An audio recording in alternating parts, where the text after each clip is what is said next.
మన తరం వెళ్ళిపోవాలేమో ఇవి సెటిల్ అవ్వాలంటే. కాదు, ఇంకా 4 తరాలు అయిపోయినాయి కానీ అది ఒకదే కాదు ఇంకంతే. కాకపోతే ఏంటంటే ఇప్పుడున్నటువంటి పరిస్థితుల్లో ఆంధ్రప్రదేశ్లో విభజన చట్టం ప్రకారం లోటు బడ్జెట్ ఆల్రెడీ లోటు బడ్జెట్ సంబంధించి 12,000 కోట్ల రూపాయలు ఇచ్చేశారు ఈ మధ్యన ఇచ్చేశారు. అవి బటన్ నొక్కి పనిచేశాడు జగన్మోహన్ రెడ్డి. సో మిగతా అంశాలు ఏవైతే ఉన్నాయో అమరావతికి సంబంధించి ఆల్రెడీ నిధులు ఇస్తామని చెప్పారు. అమరావతికి డెఫినెట్గా సహకరిస్తామని చెప్పారు. నరేంద్ర మోడీ ప్రమాణ స్వీకారానికి రాబోతున్నారు, చంద్రబాబు నాయుడు ప్రమాణ స్స్వీకారానికి. ఆ సందర్భంగా కూడా హామీ ఇచ్చేటువంటి అవకాశం ఉంది. ఇంకా వెనుకబడి ప్రాంతాలకి ప్యాకేజీ, బుందేల్ఖండ్ ప్యాకేజీ, అలాంటి వాటికి ఆ నిధులు కూడా ఏదైనా సరే లైజనింగ్. ఇప్పుడు రామ్మోహన్ నాయుడు మినిస్ట్రీ మరి ఏ మినిస్ట్రీ ఇస్తారో చూడాలి. ఇప్పుడు ఒకవేళ రూరల్ డెవలప్మెంట్ ఇలాంటివి ఏమన్నా ఇస్తే కనుక అదేనా కొంచెం వచ్చే అవకాశం ఉంది. రూరల్ ఏరియాకి డెవలప్మెంట్ చేసుకోవడానికి ఉపయోగం. సహాయ మంత్రులు కూడా ఉన్నారు కాబట్టి వాళ్ళు కూడా లైసెన్స్ చేయడానికి ఏదైనా ఉపయోగపడతారు. సో ఇక ప్రధానంగా తీసుకుంటే పోలవరం అయితే ఖచ్చితంగా పూర్తి చేస్తారు. పోలవరం ఆల్రెడీ చంద్రబాబు నాయుడు అదొక కళల ప్రాజెక్ట్, అది పూర్తి చేస్తారు డెఫినెట్గా. కాకపోతే ఏంటంటే వీళ్ళు ఎత్తు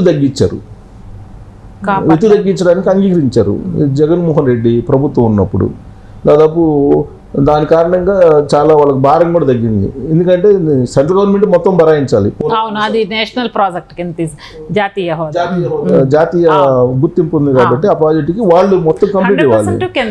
వాళ్ళు ఏం చేశారు, ఒరిస్సా తెలంగాణ ఏదో అభ్యంతరం పెడుతుందని చెప్పేసి వాళ్ళు ఎత్తు తగ్గించమని చెప్తే ఎత్తు తగ్గించిన వాళ్ళకి భారం తగ్గింది కేంద్రానికి. కొన్ని వేల కాంప్రమైజ్ అయ్యారు జగన్మోహన్ రెడ్డి గారు. ఆ రోజు ఉన్న పరిస్థితులు వాళ్ళు ఎంత చెప్తే అంత చేయాలి కదా జగన్మోహన్ రెడ్డి. నేను అలా చేయనంటే చెప్పడానికి ఏమో లేదు కదా. సో ఎత్తు తగ్గించారు. సరే, ఆ ఎత్తు తగ్గించినా ఏం చేసినా మొత్తం మీద అయితే పోలవరాన్ని యాజ్ పర్ ది నామ్స్ ఇప్పుడు ఏదైతే ఉన్నాయో వాటి ప్రకారం పూర్తి చేసే అవకాశం ఉంది చంద్రబాబు నాయుడు. ఆల్రెడీ అమరావతికి సంబంధించినటువంటి CRDA పనులు ప్రారంభమయ్యాయి.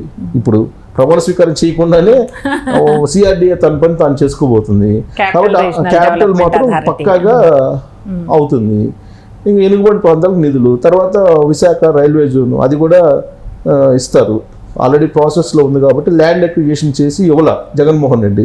వాళ్ళ కేంద్ర మంత్రులు కూడా వచ్చి చెప్పింది అదే కదా మొన్న ఎలక్షన్ క్యాంపెయిన్లో కూడా. ల్యాండ్ అక్విజిషన్ చేసి ఇవ్వమంటే ఇవ్వలేదు. ఆయన కనుక సకాలంలో ల్యాండ్ అక్విజిషన్ చేసి ఇచ్చినట్టయితే ఆల్రెడీ రైల్వే జోన్కి సంబంధించినటువంటి నిర్మాణాలు అయిపోయిందని కూడా కేంద్ర మంత్రులు చెప్పారు. సో అది చంద్రబాబు నాయుడు చేసేస్తారు, దాంట్లో ఏమీ డౌట్ లేదు. సో ఇక్కడ ఈ పథకాలకు సంబంధించి నేషనల్ పథకాలకు సంబంధించి ఆల్రెడీ మనకి ప్యాకేజీ ప్రత్యేక హోదా అయితే లేదని చెప్పేశారు. అప్పుడే చెప్పేశారు. అది దట్ ఈస్ క్లోజ్డ్ చాప్టర్ అన్నారు, ముగిసిన అధ్యాయం అని చెప్పారు. సో ఇప్పుడు ప్రత్యేక హోదా గురించి వీళ్ళు కూడా డిమాండ్ చేయట్లేదు. వీళ్ళు కూడా ఇప్పుడు ఎన్డీఏలో కూటమిలో ఉన్నప్పటికి కూడా కీలకమైన రోలు ప్రత్యేక హోదానేమి వీళ్ళు అడగాలనేటువంటి సాహసం కూడా చేయట్లేదు.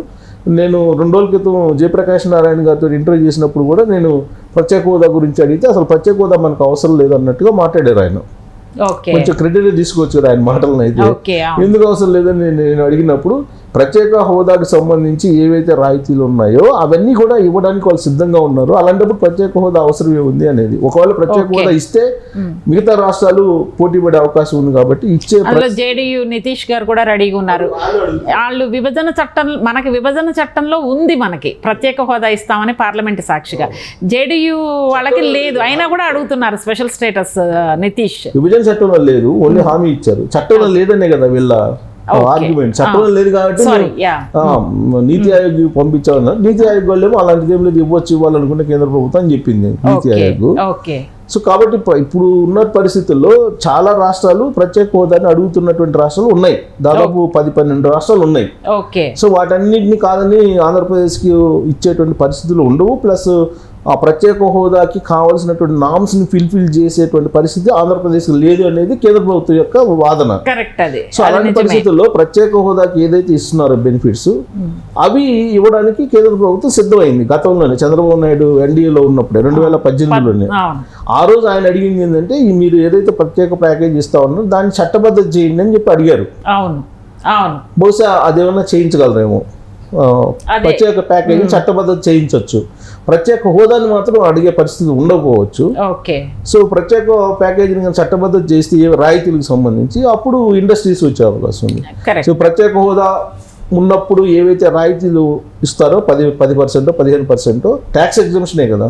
సో ఆ మెయిన్ ట్యాక్స్ ఎగ్జామ్షన్ అంటే ఇండస్ట్రియలిస్టులకి ప్రాఫిట్ పెరుగుతుంది to that extent. At the same time ఉపాధి అవకాశాలు పెరుగుతాయి. సో ఆ ట్యాక్స్ ఎగ్జామ్షన్ అనేది ఇస్తామని చెప్పారు. సో దాన్ని చట్టబద్ధత చేయమని చెప్పి గతంలో అడిగారు. ఆ ప్రాసెస్ పూర్తి కాకుండా నేను బయటకు వచ్చాడు అప్పుడు ఎన్డీఏ నుంచి. సో ఇప్పుడు మళ్ళీ అది చట్టబద్ధత చేయమని చెప్పి అడిగే అవకాశం ఉంటుంది, డెఫినెట్గా ఉంటుంది. అడిగే అవకాశం ఉంటుంది, చేస్తారంటారా? అంతవరకు చేయించుకోగలని అనుకుంటున్నారు. దాని వరకు అంటే ప్రత్యేక హోదా అనేది సెంటిమెంట్, దాన్ని ఇవ్వలేకపోయారు కదా, అట్లీస్ట్ దీన్ని చట్టంలో పెడితే ప్రజలకి మీరు ఎన్డీఏ కూటమి చెప్పుకోవడానికి అవకాశం ఉంటుంది. అదర్వైజ్ వాళ్ళకి చెప్పలేము అనేటువంటి యాంగిల్ ఏదైనా రిక్వెస్ట్ చేస్తే అది చెయ్యొచ్చు ఇప్పుడుండే పరిస్థితుల్లో. ఎందుకంటే ఎన్డీఏలో కీలక భాగస్వామి కాబట్టి దాన్ని ఆల్రెడీ ఒప్పుకున్నారు అంతకుముందు వాళ్ళు. ప్రత్యేక ప్యాకేజ్ ఇస్తామన్నారు, చట్టబద్ధత కూడా చేస్తా ఉన్నారు. ఈలోపు వీళ్ళు బయటకు వచ్చారు కదా 2018లో ఎన్డీఏ నుంచి బయటకు వచ్చేటప్పటికి అవి అలా ఆగిపోయింది. బహుశా ఇప్పుడు కంటిన్యూషన్లో చట్టబద్ధత చేసే అవకాశాలు ఉంటాయి. అది చేస్తే కనుక ప్రత్యేక హోదాకి ఎన్ని బెనిఫిట్స్ ఉన్నాయో ఆ బెనిఫిట్స్ కూడా వస్తుంది కాబట్టి ఆంధ్రప్రదేశ్ డెవలప్ అయ్యేటువంటి ఛాన్సెస్ ఉన్నాయి. ఇక అప్పులు సంబంధించి చూస్తే కనుక మనం మిగతా రాష్ట్రాల కన్నా కూడా ఎక్కువగా అప్పులు చేసాయి. టోటల్ జిఎస్డిపిలో మిగతా రాష్ట్రాలు, పక్క రాష్ట్రాలు, మన సరిహద్దు రాష్ట్రాలు 25% అలా ఎక్స్ట్రా చేస్తే అప్పులు ఆల్మోస్ట్ 50% క్రాస్ అయింది అంటున్నారు ఆంధ్రప్రదేశ్ది.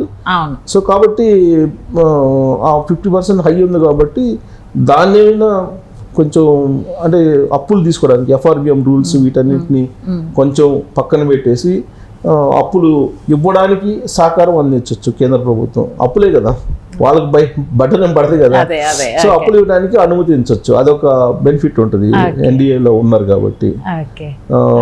రకరకాల కార్పొరేషన్లు ఇవన్నీ పెట్టి తీసుకొచ్చుకుంటారు కదా, సో కాబట్టి వాటికి పర్మిషన్ ఇవ్వచ్చు. వాటితో పాటు ఇంకా డెవలప్మెంట్కి సంబంధించి యాక్టివిటీస్ ఆల్రెడీ చంద్రబాబు నాయుడు 2014 నుంచి 2019 వరకు ఉన్నప్పుడు జాతీయ సంస్థలు అనేకం వచ్చాయి. ఇప్పుడు యూనివర్సిటీలు కానీ, ఎయిమ్స్ లాంటి సంస్థలు కానీ ఇవన్నీ కూడా చాలా వచ్చాయి. మిగిలినవి కూడా అవి ఈజీగా వచ్చే అవకాశం ఉంది. ఇప్పుడు గిరిజన యూనివర్సిటీ కూడా అప్పుడే తీసుకొచ్చారు కదా, ఈ మధ్య శంకుస్థాపన చేశారు జగన్మోహన్ రెడ్డి. బట్ మిగిలినటువంటి సంస్థలు బైఫర్కేషన్ యాక్ట్లో ఏవైతే ఉన్నాయో సంస్థలు అవన్నీ కూడా ఈ పీరియడ్లో వచ్చేస్తాయి. కార్డియర్ రిలేషన్ అయితే ఉంటుంది రాష్ట్రానికి కేంద్రానికి. ఆ కార్డియర్ రిలేషన్ తోటి డెఫినెట్గా అంతవరకు పాజిటివ్ యాంగిల్ ఉండొచ్చు. ఇదండి సిఎస్ రావు గారు విశ్లేషణలో చెప్పింది ఏంటంటే, ఖచ్చితంగా ఈ 5 సంవత్సరాల్లో పోలవరం ప్రాజెక్టు కంప్లీట్ అవ్వడానికి, అమరావతి రాజధాని బిల్డ్ చేయడానికి, ఇతరత్ర ఏమన్నా పెండింగ్ ఉన్నటువంటి వెనకబడిన జిల్లాలకి రావాల్సినటువంటి ఫండ్స్ కానీ అన్నీ కూడా ఈ 5 సంవత్సరాల్లో జరగడానికి అవకాశం ఉంది అని చంద్రబాబు నాయుడు గారు కంప్లీట్ చేయగలుగుతారు. కేంద్ర రాష్ట్రాలకు ఉన్నటువంటి సత్సంబంధాలను బట్టి ఎక్కువ డెవలప్మెంట్ జరగడానికి అవకాశం ఉంది అనే ఆశాభావాన్ని వ్యక్తం చేశారు. థ్యాంక్ యూ అండి. Thank you so much. Thank you.